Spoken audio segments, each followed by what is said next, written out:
하나님 말씀 보셨습니다. 하나님 말씀 누가복음 11장 1절부터 4절까지 말씀입니다. 하나님 말씀은 누가복음 11장 1절부터 4절까지 말씀, 신약성경 111페이지입니다. 신약성경 111페이지 누가복음 11장 1절부터 4절까지 말씀. 찾으셨으면 제가 봉독하겠습니다. 예수께서 한 곳에서 기도하시고 마치심에 제자 중 하나가 여짜오되 주여 요한이 자기 제자들에게 기도를 가르친 것과 같이 우리에게도 가르쳐 주옵소서. 예수께서 이르시되 너희는 기도할 때 이렇게 하라. 아버지여 이름이 거룩히 여김을 받으시오며 나라가 임하옵시며 우리에게 날마다 일용할 양식을 주옵시고 우리가 우리에게 죄지은 모든 사람을 용서하오니 우리 죄도 사하여 주옵시고 우리를 시험에 들게 하지 마옵소서 하라. 아멘. 이 시간은 기독교 강요 제20장 제3권 20장입니다. 기도에 관한 부분이 이제 마지막 부분을 살펴보도록 하겠습니다. 우리가 기도에 관해서 이제 예수님의 가르치신 기도, 주기도문의 마지막 부분을 살펴봅니다. 주기도문이 마지막 부분에서 이 주기도문을 통해서 칼빈이 우리들에게 얘기하는 중요한 바가 있는데 그것이 뭐냐면 기도는 우리의 방식대로 하는 것이 아니라는 사실입니다. 우리가 신앙생활하는 데 있어서 우리가 경계해야 될 아주 중요한 개념이 있습니다. 20세기에 나온 그 현대신학에서 아주 중요한 아주 굵직굵직한 문제점들이 있는데 그것이 뭐냐면 이성주의라는 그 사조입니다. 종교개혁 이후에 현대신학 안에서는 성경을 보는 관점에서 이성과 경험을 중요시 여기자라고 하는 그런 관점이 대두되기 시작했습니다. 성경을 우리의 이성이 납득할 수 있는 한도 내에서만 보자. 그리고 우리가 경험할 수 있는 한도 내에서만 성경을 인정하자라고 하는 관점으로 성경을 보려고 하는 태도가 나왔습니다. 근데 그런 태도를 우리는 소위 이성주의라고 얘기합니다. 그 이성주의의 반작용으로 나온 것이 무엇이냐면 반이성주의적인 또 다른 관점인데 그게 바로 슐라이르 마흐라고 하는 사람입니다. 슐라이르 마흐 같은 사람은 성경을 보는 관점이 중요한 것이 아니라 내 속에 있는 종교성이 중요하다라고 생각을 했습니다. 여러분 제가 이 부분을 얘기하는 이유가 있습니다. 그것이 뭐냐면 오늘날 상당수의 많은 사람들이 종교 생활에 있어서 자기 경험을 굉장히 중요시 여긴다는 사실입니다. 여러분들 다른 교회에서 신앙생활하면서 그런 것을 많이 보셨겠지만 대부분 여러분 기도를 배워서 기도 생활하는 사람보다는 기도를 대부분 경험으로 이렇게 주워들어서 신앙생활하는 사람들이 상당히 많이 있죠. 주로 기도를 대부분 목사님들이 전수를 해주지 않고 누가 전수해 주냐면 교회에 그 신령하신 분들이 대부분 기도를 전수해 주십니다. 그죠? 그래서 이제 기도를 하고 나서 권사님 제가 요번에 기도하는데 그 환상 중에 희한한 그 이런 모습을 봤어요. 구렁이를 봤어요. 그럼 구렁이 나도 옛날에 봤는데 그거 마귀야. 그래서 이제 그런 식으로 아무런 신학적 근거도 없어요. 아무 성경적인 근거도 없어요. 뭐 꿈꾸다가 이런 꿈을 꿨는데 이거 뭐예요? 그럼 자기 주관적으로 다 대답을 해줘요. 그러면서 그것이 마치 신앙생활의 기준인 것처럼 그렇게 얘기하죠. 근데 그것이 자유주의라는 하는 것을 여러분들 알아야만 합니다. 그게 바로 슐라이르 마흐의 관점이에요. 슐라이르 마흐의 관점이 무엇이냐면 모든 사람들에겐 다 종교성이 있다는 거예요. 나름대로 다 종교성을 가지고 태어나기 때문에 이 경험을 통해서 신앙이 집중되어진다는 겁니다. 그런 차원에서 우리에게 도움을 주는 하나의 경험적인 차원에서의 기록을 뭐라고 보는 거냐면 그게 성경이라고 보는 거예요. 그러니까 성경은 일종의 뭐냐면 절대적인 텍스트가 아니라 여러 종교적 경험 중에 하나의 경험을 담가놓은 그냥 참고 도서 정도밖에는 안 된다라고 보는 것이 슐라이르 마흐입니다. 그래서 슐라이르 마흐는 이렇게 얘기합니다. 성경의 가르침에, 문자적인 가르침에 그다지 교회가 사람들이 기독교인들이 집착할 필요는 없다. 단순히 우리는 직관, 즉 의존적 감정에만 의존하면 나름대로 종교의 절정에 도달할 수 있다라고 그렇게 생각을 했습니다. 그렇다고 한다면 여러분 절대적으로 옳은 경험과 틀린 경험을 도대체 어떻게 구분합니까? 그러니까 이런 관점 때문에 나중에는 어떤 관점이 또 나오냐면 본헤퍼 같은 사람이 나오는데 본헤퍼는 결국 그리스도는 그러니까 기독교의 필요 없음을 얘기했어요. 기독교 필요 없음을 얘기했다면 도대체 보네포 같은 사람은 도대체 목사를 왜 했는지 모르겠어요. 그죠? 그래서 보네포 같은 사람에 의해서 해방신학 같은 것이 나오게 된 건데, 보네포의 관점에서는, 예수 그리스도의 구원적 의미에 대한 인식보다는 오늘날 이 시대에 그리스도는 어떤 의미가 있는가, 소위 시대적 의미로서의 그리스도를 바라보는 관점으로 이렇게 점점 변질되어져 갑니다. 신앙이 주관화되면 안 됩니다. 신앙은 항상 객관화에서 주관화로 가야 돼요. 하나님의 말씀이라고 하는 절대 기준이 어떻게 나에게 주관적으로 적용되어 나에게 객관적인 하나님께로 나아가게 만드는가에 관심을 가져야지, 내 개인적 종교적 체험에 관심을 갖게 되면 이건 좀 심각한 문제가 야기되어진다는 사실입니다. 근데 문제는 뭐냐면, 이런 슐라이르 마흐적 신앙관이 교회 안에 일반화되어 있는데, 그 일반화된 것 중에 하나가 뭐냐면 기도 생활이에요. 기도 생활이 굉장히 주관화되어 있습니다. 각자 기도 생활하면서 터득한 거 가지고 전수해줘요. 성경이 뭐라고 얘기했느냐보다는, 어떤 사람 이런 얘기하지 않습니까? 기도를 몇 시간 이상 하게 되면 어떤 역사가 나타난다. 성경에 근거도 없는 얘기예요. 그죠? 그래서 어떤 사람은 기도를 옛날에 하나님의 보좌를 움직이는 기도해가지고 그 사람이 기도를 몇 시간 했다 했지? 10시간 했다 그랬나요? 12시간 했다. 그렇게, 근데 여러분, 그렇게 기도 생활하면요, 하루에 삶이 없어져요. 생각해 보시죠. 하루에 12시간을 기도를 하고 나서 여러분, 잠을 못 자도 그래도 대여섯 시간은 자야 될 게 아니에요. 그럼 12시간에서 대여섯 시간을 플러스 하게 되면, 깨어있는 시간은 몇 시간 정도 되는 겁니까? 생활을 못해요. 일상적인 정상적인 생활을 못한단 말이에요. 비성경적이죠. 비성경적이에요. 이런 차원에서 우리는 그리고 또 오늘날 많은 기도의 잘못된 가르침들이 여러 목사님들 통해서 자꾸 이상한 기도 가르침 자꾸 들어오죠. 무슨 관상기도라든지 그렇지 않으면 무슨 기도라든지 무슨 기도, 요즘 이상한 기도들이 굉장히 많이 교회에 들어왔어요. 근데 여기서 칼빈이 그런 얘기를 하는 것이 뭐냐면, 보십시오.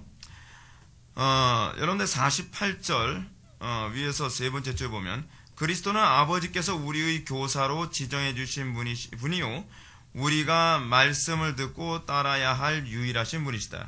그리스도께서는 언제나 아버지의 영원하신 지혜이셨고 또한 사람이 되셔서는 기모자와 모사로 나타나신 분이시다. 뭘 얘기하죠? 우리의 유일한 가르침은 오로지 성경밖에 없다는 것입니다. 예수 그리스도의 가르침만이 절대적인 가르침이라는 거예요. 터툴리안의 말처럼, 터툴리안이 뭐라고 얘기했냐면, 이 기도를 유일한 합법적인 기도라고 얘기했어요. 유일한 합법적인 기도. 그러니까 기도 생활을 하는 데 있어서 여러분 경험이 중요한 게 아닙니다. 사막의 수도사들이 만든 새로운 기도의 방법? 옛날에 조용기 목사님이 무슨 기도 방법 했는데, 무슨 기도 방법이냐면, 프레야 좌깅이라고 하는 기도 방법을 또 만들었어요. 프레야 좌깅이 뭐냐면, 머릿속에서 상상을 하는 겁니다. 상상을 해가지고서, 여러분이 지금 성전 문 앞에 왔습니다. 성전 문 앞에 첫 번째 문을 열고 들어가면 물두멍이에 보입니다. 그러면서 물두멍에서 제사를 행하시고, 각을 뜨시고, 이런 식으로 이런 식으로 얘기하는 거예요. 그래서 나중에 지성소까지 들어가서 하나님하고 대면하라는 거죠. 여러분, 성경에 그런 식의 기도 방법은 존재하지 않습니다. 여러분, 우리는 오늘날 자꾸 희한한 기도 방법론에 귀를 잘 기울이는 경향이 있습니다. 새로운 기도 방법이 나왔다. 그런 사람들이 거의 우우 몰려갑니다. 왜 이렇게 사람들이 이렇게 새로운 흐름과 새로운 유행에 그토록 민감한지 모르겠습니다. 성경적인 기도가 무엇인가에 대해서 더 고민을 많이 해야 될 기독교인들이 새로운 기도의 방법론 나왔다 그러면 그 기도의 방법론에 얼마나 많이 물밀듯이 사람들이 따라다니는지 모릅니다. 공 잡는 게 매라는 식의 기도 생활을 하지 마십시오. 이렇게 하면 응답 잘 받는다더라. 여러분, 응답은 여러분 하나님께서 응답을 주시는 방식에 있어서 우리에게 유익을 주기 위해서만 응답을 주시는 것이 아니라 우리에게 심판을 위해서도 응답을 주신다는 것을 잊어서는 안 됩니다. 근데 우리는 응답만 받으면 됐다고 생각해요. 언젠가 제가 라디오 방송을 듣는데 그런 적이 있었다 그랬죠. 어떤 분이 신앙 상담을 합니다. 목사님, 제가 기도를 하는 저희 가정에 이런 문제가 있는데 어떻게 했으면 좋겠습니까? 그러니까 그 목사님이 이러시죠. 자매님, 우리 교회의 어떤 성도님도 주기도문 300번을 했더니 소원이 성취됩니다. 여러분, 소원 성취되는 게 우리 신앙의 목적이 아닙니다.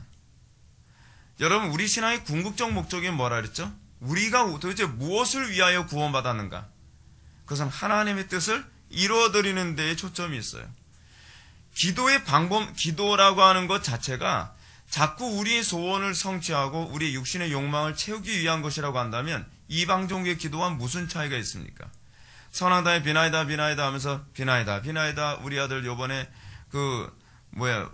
사법고시 시험 보는데 꼭 붙게 해주십시오. 비나이다 비나이다. 그렇게 해서 붙게 해주는 그 신과 우리가 하나님께 100일 기도해서 응답받는 그 신과 도대체 무슨 차이가 있냔 말이에요. 오늘날 우리는 기도를 생각할 때 기도의 궁극적 목적이 무엇인지에 관해서 가장 많이 망각하고 있죠. 기도의 가장 궁극적 목적은 여러분, 우리는 기도가 6개의 그 청원으로 되어 있다고 제가 여러분한테 말씀드렸습니다. 근데 그 6개의 청원이 결국 하나의 초점이 맞춰져 있는데 그것이 뭐냐, 하나님의 영광에 초점이 맞춰져 있어요. 양식 청원조차도 하나님의 영광에 초점이 맞춰져 있어요. 우리는 모든 기도를 하는 데 있어서 나의 고난과 어려움을 빨리 제거해달라는 기도조차도 성경적이지 않습니다. 우리는 이 모든 것을 통해서 하나님의 뜻을 찾는 게 우리의 관심이고, 그리고 그 뜻에 우리가 참여하는 데 우리의 관심을 가져야만 합니다. 예수를 믿고 나서 우리에게는 열매에 굉장히 관심을 많이 갖습니다. 그 열매가 무엇이죠? 하나님의 뜻에 우리가 참여하는 거 아닙니까? 우리가 왜 끊임없이 설교를 들으면서도 변화되지 않는 현상이 나타나죠? 그 이유가 뭐냐면 하나님의 뜻을 찾고 내가 하나님의 뜻대로 살고자 하는 열망이 없어서 그런 거예요, 사실은요.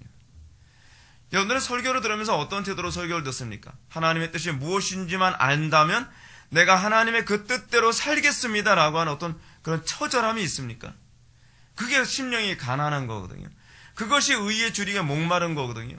오늘날 많은 사람들이 예배당에 와서 왜 예배당에서 설교를 듣습니까? 오늘 내가 어려운 문제인데 이 어려운 문제 어떻게 해결할까? 가정적인 문제 어떻게 해결할까? 해결을 위해서가 아니에요. 하나님의 뜻을 찾기 위해서예요. 하나님의 뜻이 이거라고 한다면 내가 그 무슨 일이라도 내가 복종하겠나이다 라고 하는 마음이 간절해져 있는 상태에서 예배에 참여하는 거예요. 거기서 그 예배의 임재를 맛보고 거기서 예배의 그 영광스러움이라는 걸 알게 되는 것이죠. 우리가 설교를 들으면서 우리가 하나님의 음성을 들으면서 내 귀에 달콤한 것은 아멘하고 내 귀에 달콤하지 않은 것은 노멘한다면 우리에게서 이 도대체 예배가 예배일 수 있냔 말이에요. 뭐가 예배죠? 내가 하나님께 굴복되는 게 예배 아닌가요? 내가 하나님 앞에 나의 고집과 아집과 내 감정과 내 욕심을 다 꺾는 것, 그것이 예배 아니냐 말이죠. 근데 우리는 예배를 어떤 식으로 이해하고 있죠? 여러분, 이 기도와 예배는 직결되어 있는 겁니다. 왜냐하면 여러분들이 예배를 드리는 가운데, 예배하는 가운데 하나님 앞에 옳다, 이것이 내가 복종해야 될 부분이거나 하는데 복종이 안 될 때 뭐로 이제 씨름을 하는 거죠? 그때 기도로 씨름하는 거예요. 그게 기도의 용도예요. 그것이 기도의 용도. 기도는 하나님을 꺾기 위해 사용하는 용도가 아니라 나를 꺾기 위해서 사용하는 용도라는 것이죠. 근데 우리는 기도를 통해서 자기를 꺾기 위한 그 기도를 모르죠. 여러분, 야곱이 천사와 씨름하면서 어떤 현상이 나타났죠? 꺾였죠. 그게 기도인 거예요. 야곱이 천사와 씨름하면서 환도뼈가 위골되면서 꺾였단 말이에요. 그게 우리가 기도 때마다 우리가 경험해야 되는 부분이죠. 하나님과 우리와의 관계 안에서 우리가 자꾸 이 이스라엘 하나님과 겨루어 이겼더라 해서 이거 이기는 게 기도 아닙니까? 그 이겼다는 얘기가 무엇이냐면 하나님의 뜻에 굴복된 게 사실은 이기는 거거든요. 근데 우리에게서 우리는 내 뜻을 관철시키는 것이 자꾸 기도라고 생각을 하는 거예요. 그러다 보니까 어떤 문제가 발생하냐면 둘 중에 하나가 돼버려요. 기도를 하는데 기도는 많이 하는데 응답이 없든지 응답이 있긴 있는데 신앙이 점점 나빠지든지 둘 다 잘못된 거죠. 그죠? 기도 생활을 많이 하는데 얼굴이 점점 누구처럼 바뀌어가요? 보살님처럼 돼요. 점점 얼굴이 무당같이 바뀐단 말이에요. 아니 여러분, 기도를 많이 하면 점점 경건해지고 점점 그 얼굴에서 하나님의 영광의 빛이 나타나야 되는데 왜 기도 많이 하고 응답 많이 받고 뭐 직통계시도 받고 예언도 한다 그러고 얼굴만 봐도 뭐 속에 있는 거 다 한다 그러는데 왜 그 사람의 얼굴에서는 하나님의 그 영광스러운 광채가 아니라 보살 같은 광채가 나오냔 말이에요. 그거 이상한 거죠. 그거 이상한 거예요. 왜냐하면 잘못 구해서 그래요. 잘못 구해서요. 여러분, 이방 종교도 기도에 응답이 있다는 거 여러분 알고 계십니까? 기도에 응답이 있으니까 자꾸 기도하는 거죠.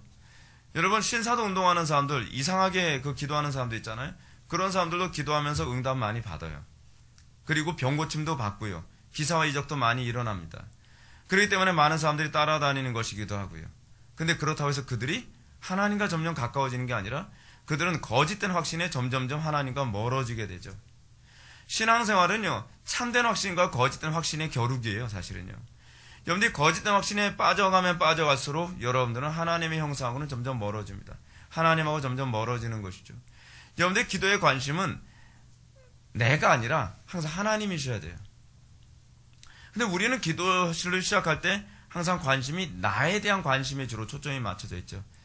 하나님이 뭘 원하시는지, 하나님께서 뭘 기뻐하시는지에 대해서 관심이 없어요. 그 이방인들의 기도와 출발부터가 차이가 없는 것이죠. 기도를 하는데 항상 하나님이 뭐에 관심이 있는지 관심 갖지는 않고 내 관심을 하나님 앞에 끊임없이 관철하려고만 애를 쓴다는 것이죠. 생각해 보십시오. 자녀들이 부모한테 자기의 필요를 요구를 한다고 칩시다. 요구할 수 있어요. 요구하는데 자녀들이 예를 들어서 지금 엄마나 아빠가 경제적으로 굉장히 어려운 상태에 있어요. 굉장히 어려운 상태에 있는데 자녀가 예를 들어서 뭘 해달라고 요구를 하는데 엄마 아빠가 거절을 한단 말이에요. 그랬을 때 자녀가 부모의 의중을 살펴보면서 해주고 싶어 하시는데 지금 어려우시니까 못 해주시나 보다. 여러분, 그런 걸 볼 줄 알 때 이 자녀가 좀 성숙해져 가는 것 아니겠습니까?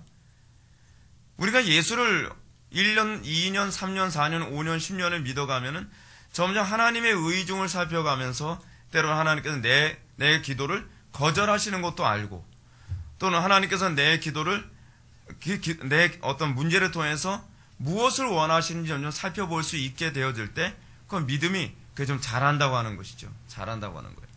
근데 예수를 오래 믿어도 여전히 관심이 내 욕심, 내 개인적인 욕구에만 관심을 갖게 되어진다면 신앙이 성장하지가 않는 겁니다.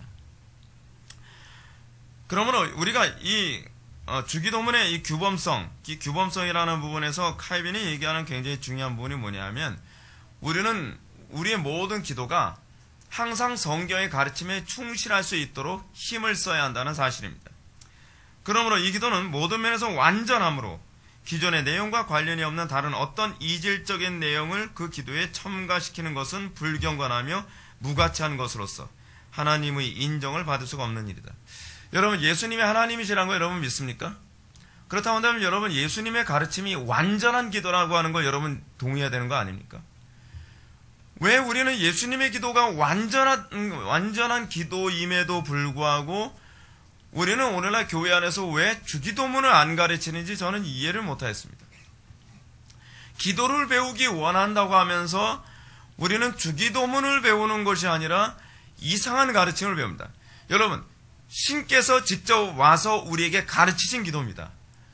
그럼 여러분, 이 기도만큼 완전한 기도가 있습니까? 없죠. 없죠. 근데 우리는 이상하게 새롭게 고안하는 기도, 프레어 조깅이라든지 관상기도라든지 무슨 기도, 이상한 기도들을 만들면 그 새로운 기도에 사람들이 환호하고 그 기도를 배우기 위해서 세미나에 20-30만 원 비용 대가면서 그거 들으러 간단 말이에요. 성경이 있잖아요. 가장 정확한 기도가 무엇인지 주기도문이 얘기해주고 있잖아요. 이 주기도문은 사실은 구약과 신약 전체에서 우리의 신앙에 경건했던 모든 신앙의 선배들이 어떻게 기도했느냐를 잘 요약해놓고 정리해놓은 것이 바로 주기도문이라는 것이죠. 오늘 본문에서도 보십시오. 예수님께서 기도를 마치고 나니까 예수님의 제자들이 묻습니다. 주여, 요한이 자기 제자들에게 기도를 가르쳤던 것처럼 우리들에게도 기도를 가르쳐 주십시오 라고 얘기합니다. 기도는 뭐 하는 거라고요? 배워야 되는 거예요. 기도는 지금 제자들은 경험을 따라하지 않습니다. 예수님이 저렇게 하니까 저 경험만 따라가면 되겠구나. 그러지 않습니다. 제자들은 지금 예수님께 기도를 가르쳐달라고 요구하고 있고 예수님도 경험을 전수해 주는 것이 아니라 뭘 전수해 주죠? 기도의 방법론을 전수해 주고 있습니다. 근데 이 방법론은 소위 테크닉이 아니에요. 기도의 정신이에요. 이 부분을 여러분들이 놓쳐서는 안 돼요. 이 부분을 문자적으로 순종하라 우리에게 주신 것이 아니에요. 우린 자꾸 기도의 기술이라고 자꾸 생각을 하고 있거든요. 주기도문을요. 기도를 자꾸 주기도문이라고 생각하니까 주기도문을 많이 외우면 무슨 거기에 그 마력이 있을 거라고 자꾸 생각하는 경향이 많이 있습니다. 주기도문을 많이 외운다고 해서 여러분 거기 마력이 있는 것은 아닙니다. 주기도문 자체에 어떤 위력이 있는 것이 아니라 주기도문의 정신의 위력이 있는 거예요. 주기도문의 정신. 예를 들어서 여러분 율법의 10계명을 지키는데 그 의의가 있는 것이 아니라 10계명의 정신을 지키는 것이 중요하죠.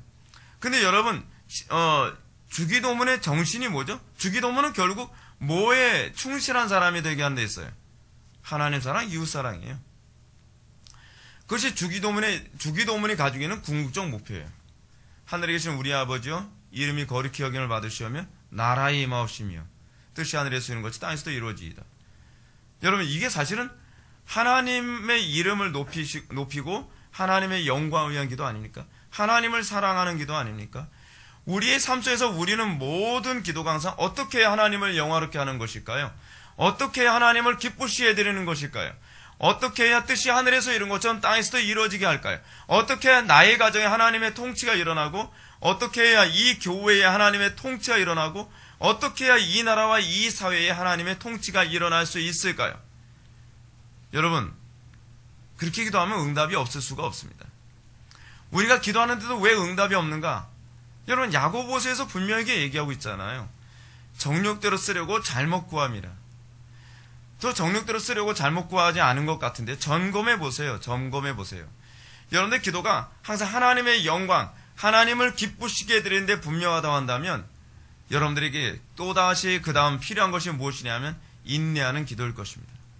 진정으로 여러분들이 하나님의 뜻을 원하고 여러분들이 진정으로 하나님을 기쁘시게 하기 원해서 여러분들이 기도를 시작했다고 한다면 여러분들은 거기에 인내와 온 힘을 다 쏟는 기도가 필요합니다. 문제는 이것도 외식으로 빠지는 경우가 많이 있다는 게 문제예요. 그래서 504페이지 보면 그렇기 때문에 감히 더 나아가서 이 기도를 넘어서는 어떤 것을 하나님께 구하는 자들에게 대해서는 다음같이 말할 수 있다라고 얘기합니다. 첫째로 이들은 하나님의 지혜에다 자신의 지혜를 첨가시키는 자들이다. 여러분 하나님께서 우리에게 가르쳐 주신 기도가 있습니다. 근데 그 기도에 뭔가 첨가를 시킨다고 한다면 하나님의 기도가 뭔가 부족하다고 생각하는 교만함이 그 밑바탕에 깔려있는 것 아닌가요? 우리가 기도 생활하는 데서 가장 심각한 그 잘못이 뭐냐면 이런 교만함이 있습니다. 하나님께서 가르친 대로만 우리가 하면 되는데 우리가 신앙생활하면서 우리가 삶의 열매가 안 나타나는 것도 어디에 있죠? 하나님께서 명령한 대로 살지 않는 데 문제가 있는 것 아닙니까? 항상 우리는 더하거나 감하는 데 문제가 있어요. 더하거나 감하는데. 제가 여러분한테 누누이 그런 말씀드리죠. 기도 생활하는데 왜 응답이 없는가? 기도 생활하는데 왜 나에겐 변화가 없는가? 기도 생활을 한다고 하는데 왜 나는 기도하는 그 경건의 능력이 나타나지 않는가? 나타나지 않는다면 둘 중에 하나가 문제가 있는 거죠. 성경이 거짓말이든지 그렇지 않으면 여러분들이 잘못 기도하고 있든지. 그렇죠? 근데 우리는 이상한 모순을 범하죠. 성경이 오류가 없다고 믿고 있고 나도 잘못 기도했다고 생각하지 않는데 열매는 없을 수도 있다고 생각을 해요. 그래서 꾸준히 그 오류를 계속 반복해 나가요. 여러분 이해가 안 가지 않습니까? 그거는 이유가 있죠. 외식화돼서 그래요. 응답받는데 기대감이 없는 거예요. 하나님이 살아서 오늘날도 응답하신다는 것에 대한 기대감이 있다면 여러분들은 이 문제에 대해서 치열하게 여러분들은 고민하게 될 것입니다. 제가 기도에 관한 책을 제가 수도 없이 읽었거든요. 기도에 관한 책을 수도 없이 읽은 이유가 있습니다. 더 온전한 기도가 무엇일까? 내가 더 정확하게 기도할 수 있는 방법이 무엇일까? 기도 생활하면서 응답을 많이 받았지만 나는 더 성경적이고 더 우리의 신앙의 선배들이 갔던 그 길로 갈 수 없을까라는 고민 때문에 더 고민하고 더 점검하고 더 내 기도에 관해서 연구하고 그랬었거든요.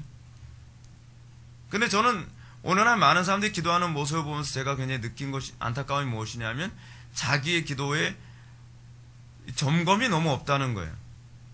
분명한 것은 기도에 대한 점검이 없으면 여러분들의 신앙의 성장과 변화는 기대할 수 없다는 거예요. 여러분들 하나님과 관계가 좀 더 깊어지기 원한다고 한다면 하나님과의 대화인 이 기도에 여러분들 더 많은 관심을 쏟아야 돼요. 무엇이 문제인가? 그리고 그 문제를 해결하면서 점점 더 하나님과 가까워져야 되겠죠. 여러분들 하나님과 가까워지는데 진짜 관심이 있습니까? 여러분들 하나님과 가까워졌을 때 이웃과의 관계도 가까워지죠. 우리는 하나님과의 관계 안에 너무 관심이 없죠. 우리에게 있어서 기독교는 그냥 종교일 뿐이에요. 나의 삶 속에서 고민할 만한 문제가 생기지 않는다면 더 이상 하나님도 내가 생각해야 될 대상이 안 되는 것이 문제죠. 여러분, 기도를 통해서 여러분들이 정말 하나님과 가까워지는 것을 느낄 수 없다면 무엇이 문제인가를 계속 점검해 보십시오. 제가 마음 같아서는 일일이 면담을 해가면서 기도가 무엇이 잘못인지 다 얘기해주고 점검해주고 싶어요. 근데 문제는 얘기해줘도 안 바꾸고 있다는 게 문제예요. 제가 이런 부분은 수정해야 된다라고 얘기했어도 그 잘못된 기도의 습관을 여전히 계속하고 있어요. 참 딜레마입니다. 굉장히 어려운 부분이에요. 여러분들 끊임없이 여러분들의 기도를 내가 인본주의적인 부분이 있다면 이것을 끊임없이 찾아내십시오. 여러분들이 잊어서는 안 되는 것이 뭐냐면 여러분들의 정성을 보시고 여러분들의 기도를 들어주시는 분은 아니시라는 겁니다. 하나님께서 여러분들의 기도를 들으시는 건 여러분들의 정성이 아니라 여러분들의 믿음만 보시는 거예요. 오직 믿음만 보세요. 둘째로, 이들은 자기들 스스로를 하나님의 뜻 가운데 두지 않고 그것을 멸시하여 거기서 벗어나서 자기들의 무절제한 정욕 가운데 방황하는 자들이다. 다시요. 이들은 자기들 스스로 하나님의 뜻 가운데 두지 않고, 이게 문제죠. 그것들을 멸시하여 거기서 벗어나서 자기들의 무절제한 정욕 가운데 방황하는 자들이다. 여러분, 오늘날 기도의 문제가 무엇인가? 하나님의 뜻 가운데에 자기를 두지 않는다는 게 문제예요. 기도는요, 항상 어떤 자에게 기도가 응답이 오냐면 정말 하나님의 뜻대로 살고 싶어 하는 그 안타까움에 절규하는 자에게 하나님께서는 기도의 응답이라는 걸 주십니다. 그렇지 않으면 하나님께서 응답을 하셔도 여러분들이 듣지를 못해요. 왜냐하면 관심이 없으니까. 중요한 건 여러분들이 오로지 하나님의 뜻에만 여러분들의 관심이 몰려 있어야 돼요. 근데 우리는 항상 우리가 기도하면서 하나님이 내 뜻을 관철해 주기만을 바라죠. 여러분들의 기도는 주로 어디에 초점이 맞춰져 있습니까? 하나님, 과연 무엇을 어떻게 하는 것이 하나님을 기쁘시게 드리는 건가요? 하나님, 과연 어떻게 하는 것이 하나님의 뜻입니까? 지금 나의 삶 속에 나타나는 이 문제에서 하나님의 뜻은 무엇입니까? 라는 것에 관해서 끊임없이 여러분 질문을 합니까?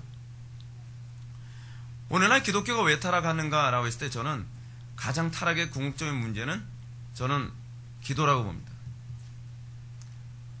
저는 말씀의 문제라고 보질 않아요.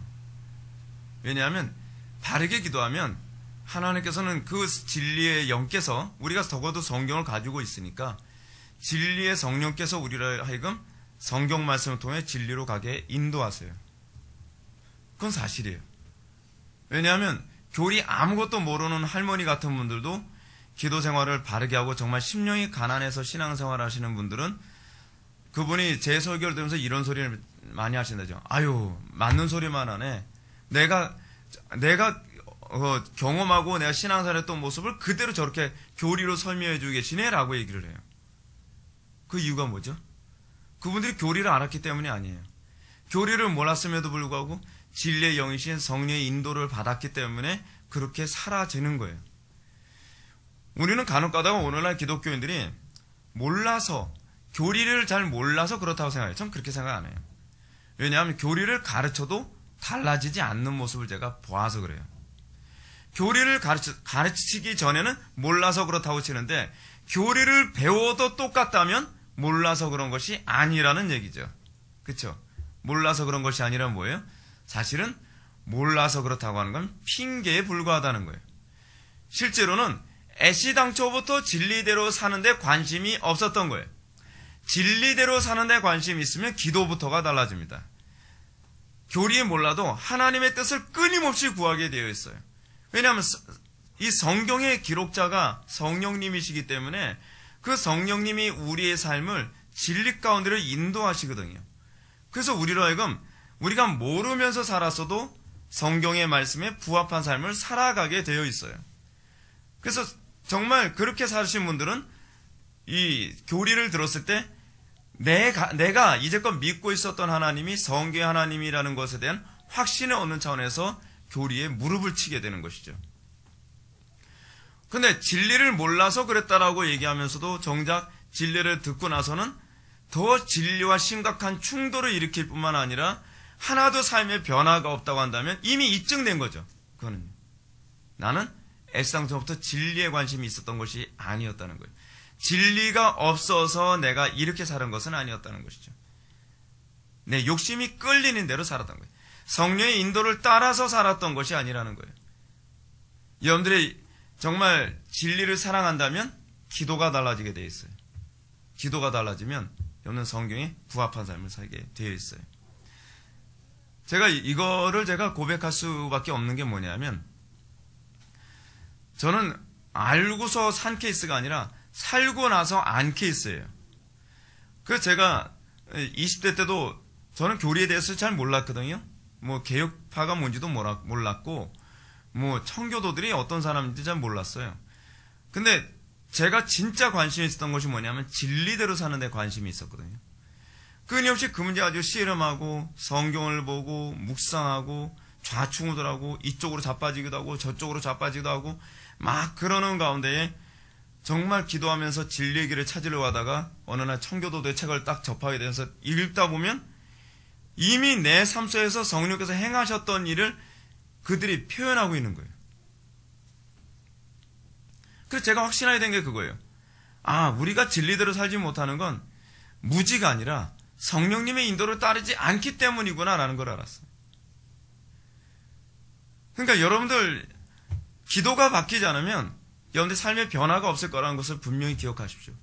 오늘 개혁파 교회 안에서 진리를 그렇게 가르쳐도 교리를 그렇게 가르쳐도 변화되지 않는 이유가 뭐냐면 그것을 지식으로만 배우려고 하지 실제로 그 진리대로 사는데 충분히 가난해하거나 그것에 대한 열망이 없다는 것이 문제예요.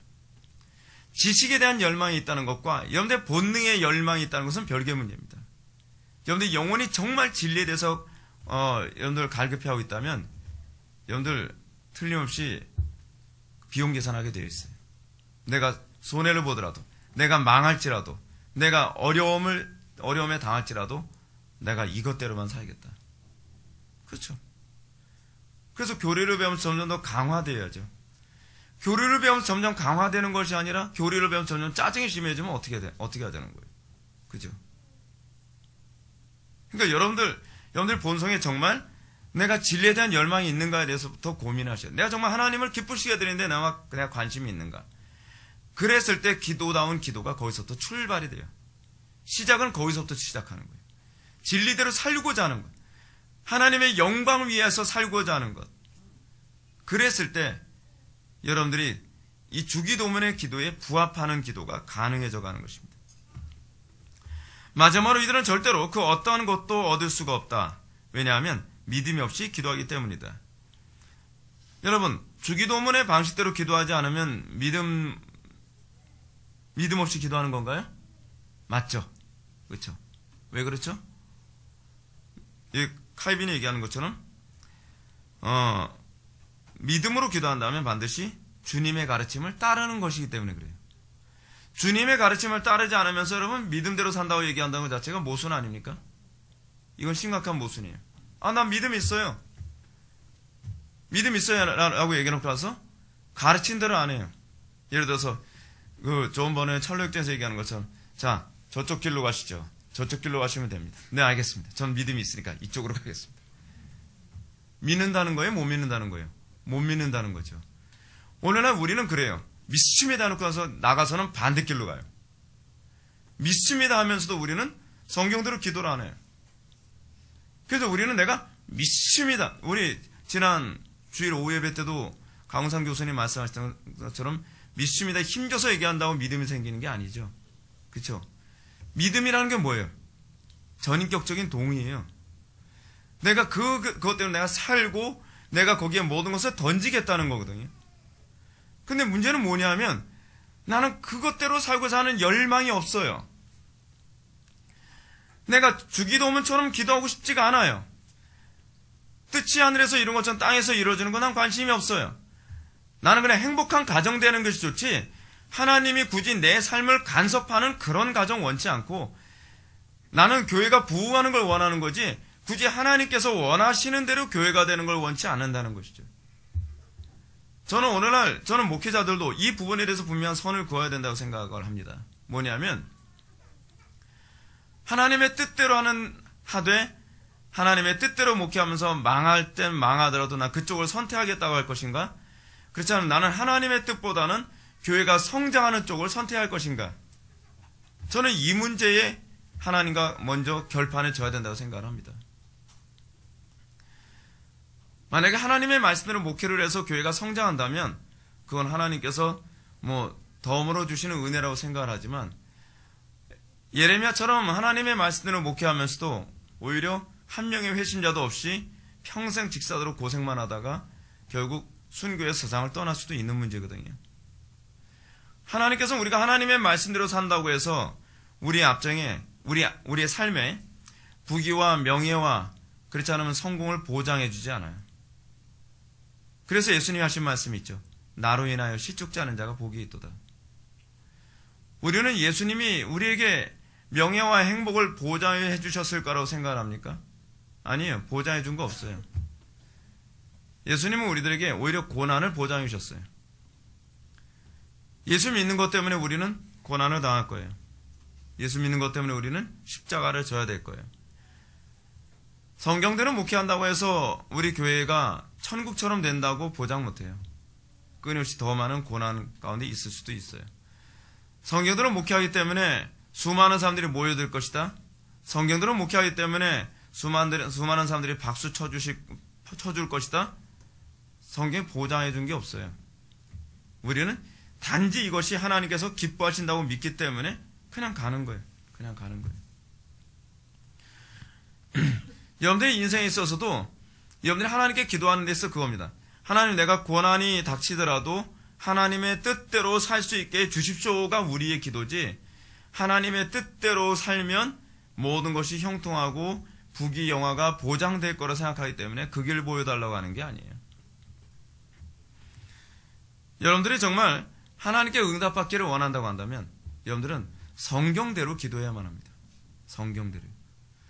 간혹 가다가 기도 경험 많은 사람들이 성경적인 기도 방법에 관해서 얘기해주면 잘 안 받아들이는 경향이 많이 있습니다. 그래서 그 사람들은 이렇게 얘기합니다.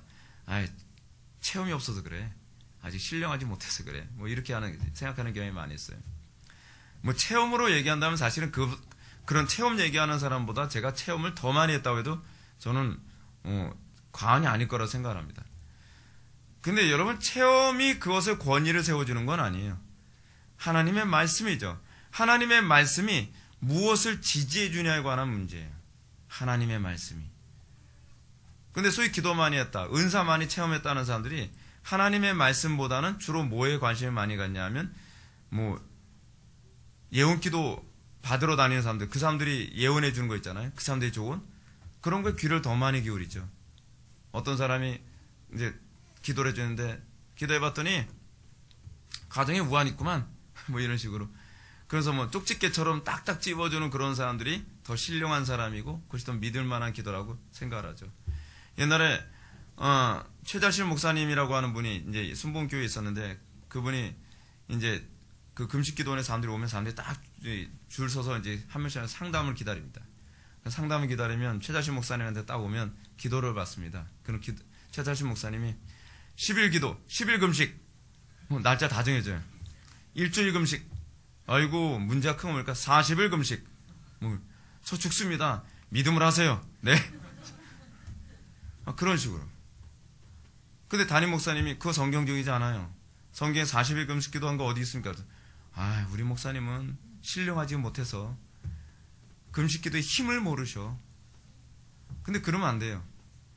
최종적 권위는 기도 많이 한 사람에게 있는 것이 아니라 성경에 있는 거예요. 성경. 여러분, 예수님 이외에 여러분 40일 금식 기도한 사람 누가 있을까요? 한 사람 있어요. 모세. 근데 모세도 40일 금식 기도하려고 해서 그런 건 아니었어요. 하나님하고 대면하다 보니까 40주야를 금식하게 된 것이죠.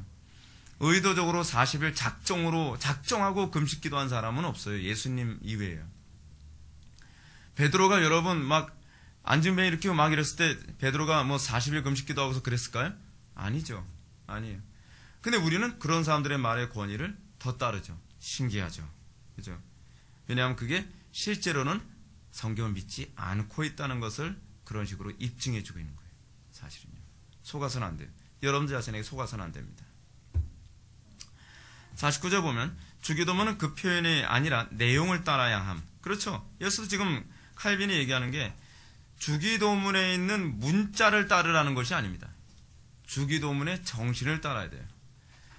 정신을 빼고 문자만을 가지고서 거기에 일종의 신비한 어떤 위력이 있을 거라고 생각해서는 곤란합니다. 그죠? 그런 사람들이 주기도문을 가지고서 일종의 부적처럼 사용하는 사람들 아닙니까? 예. 뭐 공포가 밀려온 거다 그러면 막 주기도문 막 계속 외우는 거예요. 그 주기도문 그렇게 하면요, 여러분 두 개 글자 빼버린 게 돼요. 뭐죠? 주문 되는 거예요. 주문. 하늘에 계신 우리 아버지, 여러분 얼마나 무서운지 아세요? 계속 그거만 하면요. 예?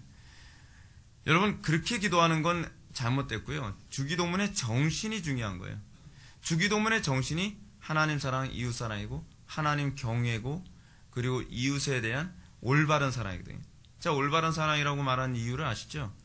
사랑도 감정으로 사랑하는 것이 사랑이 아니라 하나님을 영화롭게 하는 것을 근거로 하는 사랑을 하는 것이 사랑이죠.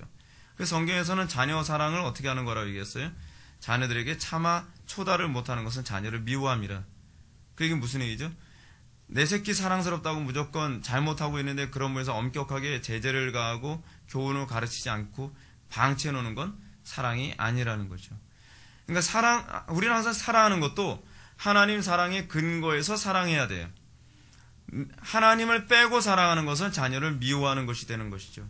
그러니까 항상 우리가 매 순간순간마다 항상 하나님 중심적으로 살아가는 것이 우리에게 관심을 가져야 될 부분입니다.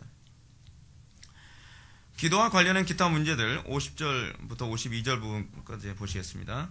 기도 시간을 정하는 문제와 하나님의 뜻에 온전히 맡기는 문제. 기도 시간을 정하는 문제에 관해서 이제 간혹가다 사람들이 질문합니다. 목사님, 기도 시간 정하는 건 율법 아닌가요? 율법 아닙니다. 근데 여러분 이러는 거 있죠. 어떤 사람은 작정 기도를 합니다. 뭐 작정 기도하는 건 이거는 그러면은 잘못인가요? 잘못일 수도 있고요. 잘못이 아닐 수도 있어요. 단편은 예를 들어서 작정 기도가 마치 내가 이 작정한 기간 동안 기도하면 하나님께서 그 작정한 기간의 정성을 보고 응답해 주실 거라고 생각하며 기도하면 그건 율법주의예요. 그거는 굉장히 미신적인 기도입니다. 근데 어떤 사람은 이런 사람이 있습니다. 내가 지금 이 일주일 안에 어떤 문제에서 하나님과 정말 야곱처럼 씨름하고 결판을 져야 될 그런 상황이 있어요. 그래서 작정 기도하는 경우에는 또 다른 문제예요. 그 사람은 어떤 날짜가 어떤 정성의 문제가 아니라 하나님과 단시간 안에 결판을 져야 된다라고 하는 이런 마음. 그래서 작정 기도하면서 응답받았다고 했을 때 그 사람은 작정 기도 때문에 응답을 받은 것이 아니라 그 기간 안에 그가 얼마나 하나님께만 집중했느냐라고 하는 그 본질을 봐야 돼요. 우리는 자꾸 어떤 겉모양만을 가지고서 이것이 율법이다, 이것이 뭐 제대로 하는 거다, 자꾸 이렇게 하는 경향이 있는데 하나님의 형식을 보시는 것이 아니라 그 안에 중심을 보시거든요. 그러니까 여러분들이 어떤 중요한 문제를 두고 작정을 하며 기도하는 건 하나님 내가 이 시간만은 예를 들어서 일주일 동안 내가 작정 기도를 하는데 이 시간만은 내가 하나님께 내가 할애해서 하나님과 결판 짓겠습니다라고 이렇게 기도하는 것은 경건에 유익이 있다고 저는 봅니다. 그러나 중요한 건 그렇게 했기 때문에 그거에 대한 효과가 있다고 생각하지 마십시오. 이런 사람들은 자꾸 이런 생각을 해요. 그럼 기간을 더 길게 잡으면 하나님께서 더 응답 잘해주시겠다. 그게 아니에요. 그래서 어떤 사람은 막 인내력도 별로 없는 사람이 막 40일 했다가 한 10일 하고서 아유 또 꽝 쳤네. 하루 빼먹었네. 해가지고 다시 또 40일 했다가 이 40일 했다가 망치고 40일 했다가 망치고 이거를 한 5, 6년을 계속 하다가 뭐 이제 포기하는 사람이 있어요. 그렇게 할 문제가 아니에요. 하나님하고 결판져서 내 기도에 응답 받는 것. 여러분 겟세마네 기도하듯이 여러분 그런 기도 태도가 필요합니다. 어떤 사람은요 날짜만 때워요. 하나님 오늘 하루 세웠네. 이렇게 여러분 응답 받을 거 생각도 하지 마십시오. 그런 사람들은 날짜 채우는, 그러니까 1시간 기도하기로 했는데, 그러면서 그렇게 기도하지 마세요, 여러분. 그건 아무런 의미가 없어요. 날짜 채우는 건요, 그다 율법주의. 그리고 기도 시간을 정하라고 하는 것이 왜 정하라고 하는가? 그건요, 여기서 칼빈이 아주 적절히 잘 표현했는데, 한번 볼까요? 앞에서 진술한 바와 같이 우리의 마음을 높이 들어서 항상 하나님을 사모하며 쉬지 말고 기도해야 마땅하지만, 우리가 연약함으로 여러 가지 보조 수단을 사용하여 도움을 받는 것이 필요하고, 또한 우리가 게을러서 자극을 받을 필요가 있으므로 우리들 각자가 기도하는 일을 위하여 일정한 시간을 구별하여 정해놓는 것이 합당할 것이다. 여러분, 일정한 시간을 정해놓게 되면 여러분들이 적어도 그 시간만은 여러분들이 다른 것에 뺏기지 않게 됩니다.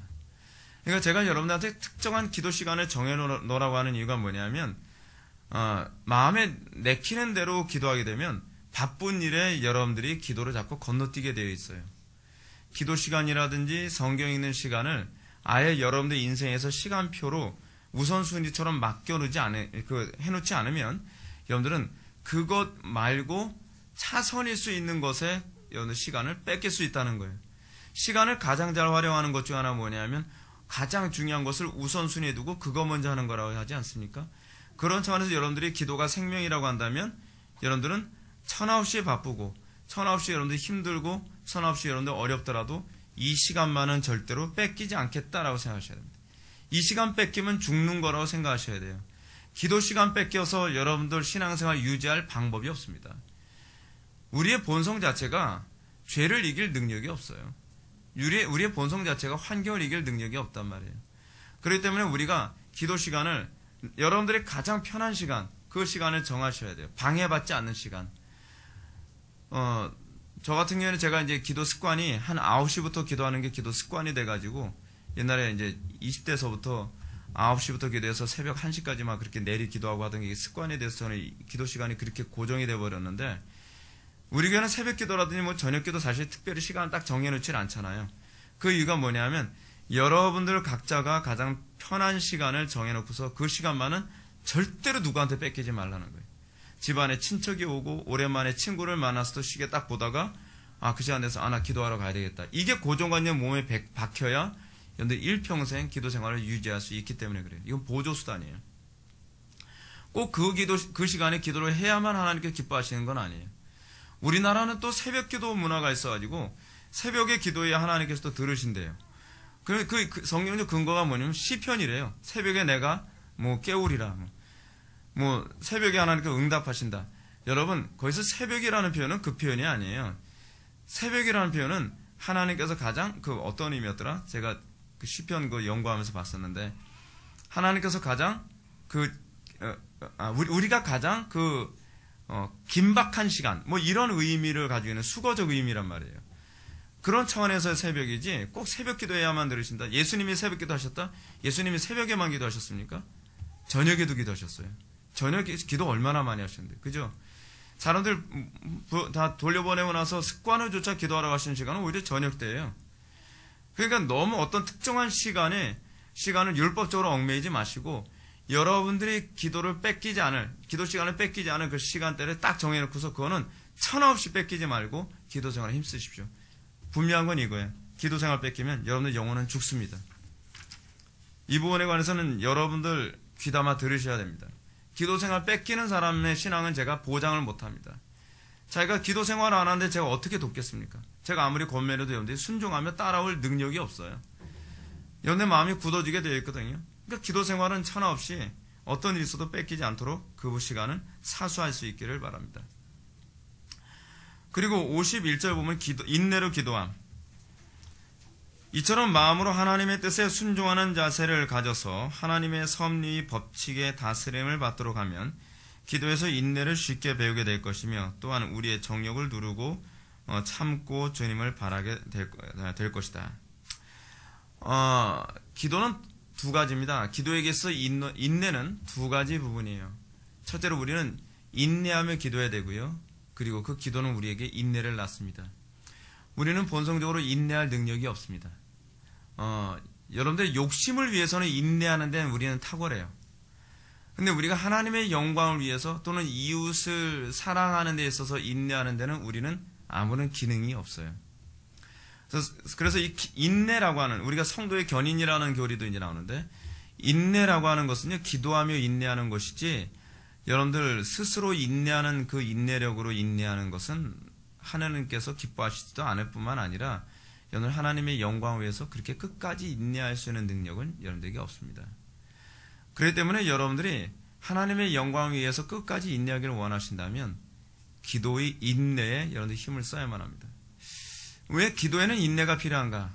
기도에 인내가 필요한 몇 가지 이유를 말씀드리겠습니다. 칼빈의 기독교 강요를 참조하지 않고 제가 그냥 말씀드릴게요. 첫 번째 뭐냐면, 우리는 기도하는 데 있어서, 이제 조나단 에드워즈의 표현인데, 우리는 기도하는 데 있어서 기도의 지루함을 우리는 인내해야만 합니다. 여러분, 기도하는데 여러분 어떻습니까? 지루할 때 많이 있지 않습니까? 오늘은 기도도 안 되고요, 지루하고요. 그러면 기도 그만둬야 되나요? 아니요. 그래도 인내하셔야 돼요. 기도를 하는 것이 어려운 이유가 뭐냐면, 인내해야 되기 때문에 어려운 거예요. 여러분, 기도를 하면서 장시간 기도하는 것도 상당한 지루함을 느낄 때도 있을 것입니다. 그거를 인내하셔야 돼요. 저 같은 경우는 제가 1시간 정도 기도하고 나면, 옛날에, 과거에 막 지루해서 더 기도를 못 하겠더라고요.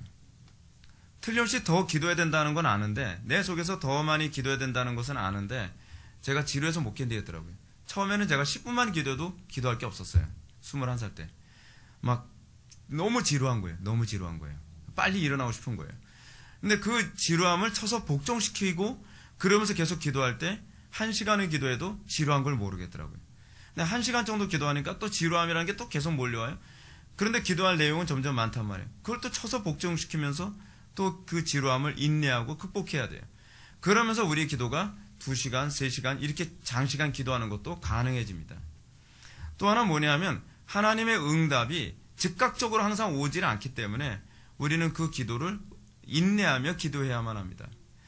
때로는 여러분들은 여러분의 가정의 문제 또는 건강의 문제 또는 고질적으로 여러분들의 삶을 괴롭히는 여러 가지 문제들에 대해서 하나님이 즉각적으로 응답을 안 해주시는 때가 있습니다. 근데 하나님께서 그 기도를 듣고 계신다는 것은 여러분들은 감지할 수 있어요. 기도하다 보면 그 기도를 하나님께서 받으신다는 걸 느낄 수 있으니까. 그럴 경우에는 그런 기도는 인내하며 기도해야 될 문제입니다. 우리는 계속적으로 인내해야만 합니다. 하나님께서는 그 기도를 더 많이 받기 원하세요. 이유가 뭐냐고요? 전 몰라요. 근데 분명한 거 하나는 뭐냐면, 하나님께서 우리에게 인내를 품도록 원하시는 건 분명한 사실입니다. 하여간 하나님께서는 우리가 기도하는데도 불구하고 나라가 빨리 이렇게 변화되지 않는 경우가 많이 있고요. 기도를 그렇게 하는데도 불구하고 가정이 빨리 변화되지 않은 경우도 우리는 많이 볼 수 있고요. 기도를 그렇게 하는데도 불구하고 교회가 그렇게 빨리 성장하지 않는 경우, 기도를 그렇게 많이 하는데도 불구하고 삶 속의 문제가 빨리 해결되지 않는 경우, 주님께서는 그 기도를 많이 하시길 원하시는 것입니다. 그 이유는 하나님의 섭리 안에 감춰져 있는 것들이에요. 제가 이제 창세기 강의하면서, 이거 미리 얘기하면 참 재미없는 부분이지만, 창세기 강의에서 노아의 나이를 계산해보면, 노아가 언제까지 살았냐면 아브라함 때까지 살았다라고 계산이 떨어지거든요. 그러면 노아가 아브라함 때까지 살면서 뭐 했겠는가? 여러분, 노아는 살면서 노아의 홍수 사건 이후에 한 300년가량을 더 살았는데, 노아가 봤을 때 여러분 소돔과 고모라가 아니라 저 바벨탑 사건 다 본 거예요. 자기 자손들이 서로 죽이고 살리고 언어가 나눠지고 뭐 그런 거 우상숭배하고 다 봤죠. 그렇죠? 근데 왜 그걸 보게 하셨을까요? 노아는 사실은 홍수 사건 이후에 자취를 감춰버려요. 더 이상 성경에 관심이 없어요. 근데 노아는 그렇게 오래 살았다라고 하는 걸 기록하고 있어요. 그럼 노아가 뭐 했을까요? 기도했겠죠. 기도 안 하고 살겠습니까? 정상적인 그리스도인이? 그죠? 근데 하나님께서는 왜 노아가 기도한데도 불구하고 역사는 점점 악화될까요? 그것이 바로 하나님의 신비에 감춰져 있는 거예요. 여러분들의 가정을 위해서, 여러분들이 이 나라를 위해서, 또는 교회를 위해서, 또는 여러분들의 삶의 문제를 위해서 기도하는데 빨리빨리 하나님께 응답해 주지 않는다? 왜 그러실까요? 감춰져 있는 경우가 많이 있어요. 중요한 건 우리는 그 기도의 의무를 다함으로써 우리의 기도를 통해 하나님의 역사가 진행되게 하는 거예요.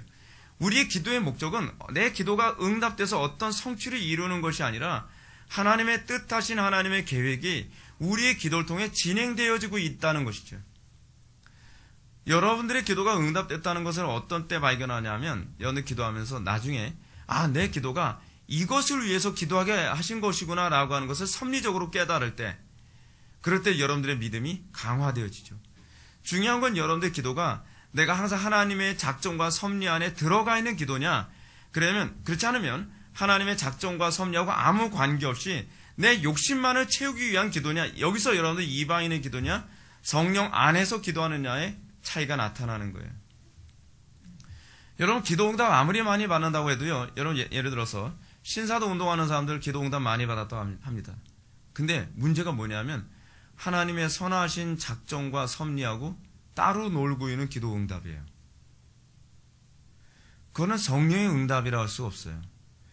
여러분, 성령께서 우리로 하여금 기도하게 하시고 성령께서 그 기도의 응답을 주도하셨다고 했을 경우에는 우리의 기도는 항상 하나님의 선하신 작정의 일부와 항상 연결되어져 있어야 돼요. 그래서 선한 날에 선하게 쓰임받는 기도여야지 내가 악한 날에 악하게 쓰임받는 식으로 응답되는 거면 심각하다는 것이죠. 이것을 잘 보여주는 것이 바로 507페이지에 나오는 얘기예요. 507페이지 51절 마지막 패러그래프 보면, 그러므로 하나님께서는 그런 자들을 향하여 진노하셔서 그가 사랑하시는 다른 이들에게는 긍휼히 여기셔서 허락하시지 않는 일들을 그들에게 진노 가운데 허락하신 경우를 자주 보게 된다. 무슨 얘기냐면 광야에서 이스라엘 백성들이요, 만나와 메추라기를 막 구하지 않습니까? 그러니까 메추라기를, 고기 달라고 자꾸 구하잖아요. 하나님께서 거절하셨죠. 하나님께서 이 사람들 애국 음식 먹고 싶어서 사실 메추라기를 구한 거거든요. 애국 음식 먹고 싶어서 계속 고기 달라고 한단 말이에요. 그러니까 하나님께서 거절하신다는 거 알면서, 하나님께서 싫어하는 기도라는 걸 알면서도 여러분 기도 응답 추구한다는 게 얼마나 위험한지를 이 광야 사건에서 잘 보여주고 있죠. 그 사람들이 하도 고기를 달라고 그러니까 하나님께서 모세에게 뭐라 얘기합니까? 내가 저놈들 배 터지도록 내가 고기를 먹여주겠다. 그렇게 말씀하신단 말이에요. 그리고 나서 메추라기를 보내서 그들이 메추라기 잡아서 고기를 먹는데 고기가 이 사이에 끼기도 전에 그들이 죽었다라고 얘기하죠. 그 응답은 진멸하기 위한 응답이지 복으로 내려진 응답이 아니에요. 여러분, 예를 들어서 어떤 사람이 나는 하나님 무슨 일이 있어도 전 요번에 서울대 무조건 가야 돼요. 하나님의 뜻이고 나발이고 난 필요 없어요. 서울대 무조건 보내주세요. 근데 그렇게 해서 서울대를 가고 나서 그 인생이 더 망가질 수도 있다는 거 여러분 알고 계세요? 응답으로 서울대 갔는데 어찌된 일입니까? 그게 복으로 응답된 것이 아니라 징계로 응답될 수도 있다는 케이스를 보여주는 거예요. 하나님께서, 여러분 성경에 그런 얘기가 굉장히 많이 있어요. 발람과 발락 사건 여러분 기억나시죠? 발람이 하나님께 자꾸 그럽니다. 하나님 저 발락한테 가서 예언할 수 있게 허락해 주십시오. 하나님이 안 된다 그러셨죠. 안 된다 그러셨어요. 근데 자꾸 하나님께 그걸 요구한단 말이에요. 안 되는 줄 알면서도 하나님께 억지로 하나님을 꺾어서 하나님이 내 뜻대로 움직여주길 바라는 건요, 하나님께서 진노하실 때 주로 나타나는 방식이에요. 정상적인 기도는 항상 하나님의 뜻을 따라서 순전하게 하나님의 뜻의 흐름을 타는 기도와 삶을 가는 것이지, 하나님께서 안 된다고 하는데도 굳이 하나님 저 사람은 꼭 나한테 주셔야만 합니다. 저 여자는 꼭 나한테 주셔야 됩니다. 저 남자는 나한테 꼭 주셔야 됩니다. 뭐 다른 건 몰라도 이거 안 주시면 전 진짜 저 금식하고 죽어버릴 거예요. 뭐 이런 식으로 하나님께 매달려서 여러분 그렇게 얻어서 복이 되질 않습니다. 신앙은요, 양처럼 신앙생활하는 게 신앙이에요. 그가 푸른 초장으로 인도할 때만 따르는 것이 아니라 아골골짝으로 우리를 따르는 것 같아도 하나님의 뜻이라고 믿으면 아멘 하며 따르면 나중에 유익이 되거든요. 하나님이 나름대로 다 이유가 있어서 그러시는 거거든요. 근데 우리는 하나님의 그 큰 경륜은 못 보고 당장 눈에 보이는 이익만을 얻기 위해서 하나님께 생떼를 쓰듯이 하나님께 응답을 요구하다가 이스라엘 백성들처럼 광야에서 멸망당할 수 있다는 것을 기억해야만 합니다. 그래서 우리는 하나님의 뜻을 따르기 위해 인내하며 기도하는 태도가 필요합니다. 52절 기도의 응답.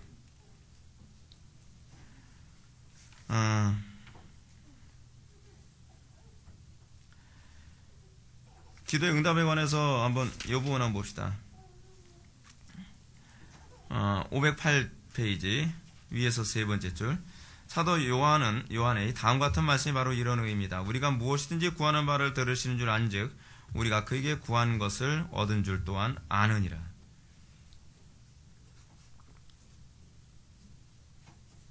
여러분, 우리가 구하는 것은 다 응답받는 걸 여러분 믿으십니까? 근데 그 구하는 것은 다 응답받는다고 했을 때 그 구하는 것은 항상 전제가 있어요. 하나님의 뜻 안에 있을 때래요. 하나님의 뜻 밖에 있는 것은 응답이 없다는 것을 성경 분명히 명시하고 있습니다. 그렇죠? 너희들이 구하여도 얻지 못하면 정력대로 쓰려고 잘못 구함이라 틀림없이 얘기하고 있어요. 근데 사람들이 이렇게 얘기하죠.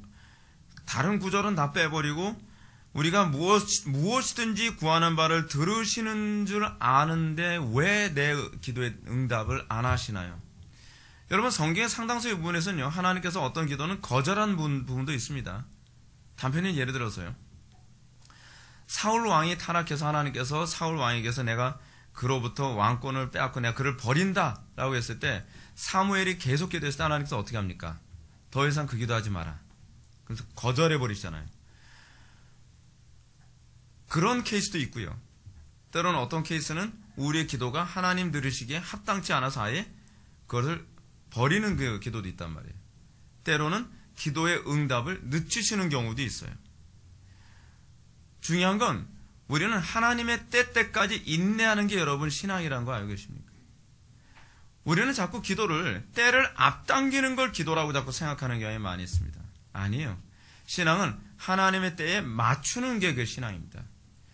기도는 우리의 본성 자체가 하나님의 때에 맞추지 못하기 때문에 끊임없이 하나님의 때까지 인내하고 거기에 맞춰가며 우리가 하나님의 경륜에 맞춰서 살아가는 그것이 바로 영적인 삶이에요.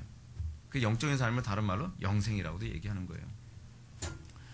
그래서 우리가 정말 영생을 소유한 사람이라면 우리가 항상 관심을 갖는 건 항상 하나님의 뜻에 관심을 갖고 하나님의 뜻에 부합하며 살아가는 데 관심을 갖는 것이죠.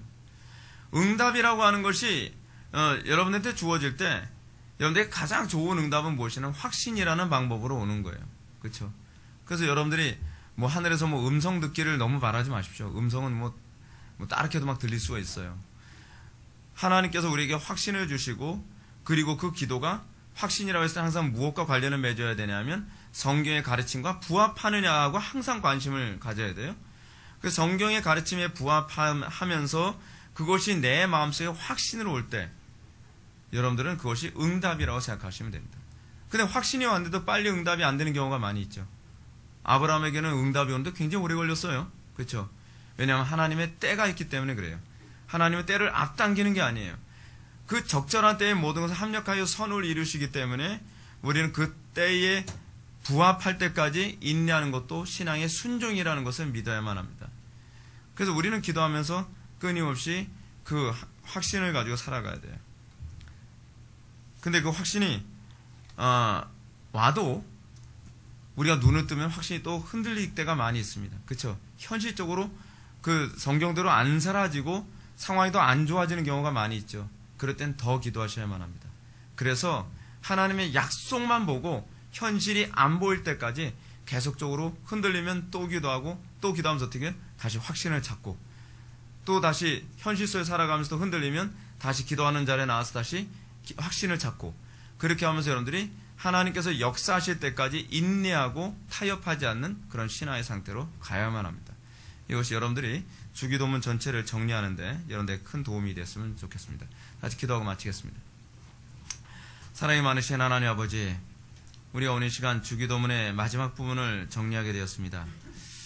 아버지 하나님, 우리가 우리 방식대로 기도하던 모든 것에 철저한 개혁이 일어나기를 원합니다. 내 방식대로, 내 습관대로, 내가 잘못 배운 대로 우리가 기도하지 않게 하여 주시고 우리가 매 순간순간마다 우리의 기도가 어디서부터 어떻게 잘못되는지 하나씩 하나씩 개혁해 나감으로써 우리가 세월이 갈수록 더욱더 성경에 부합한 기도하는 사람이 될 수 있도록 은혜 베풀어 주옵소서. 우리 항상 기도하는 데 있어서 항상 아버지의 뜻에 관심을 갖게 하여 주시고 그 뜻 앞에 항상 우리가 부복하며 우리가 더욱더 거룩한 길을 걸어갈 수 있도록 은혜 베풀어 주옵소서. 예수님의 거룩하신 이름으로 기도올렵나이다. 아멘.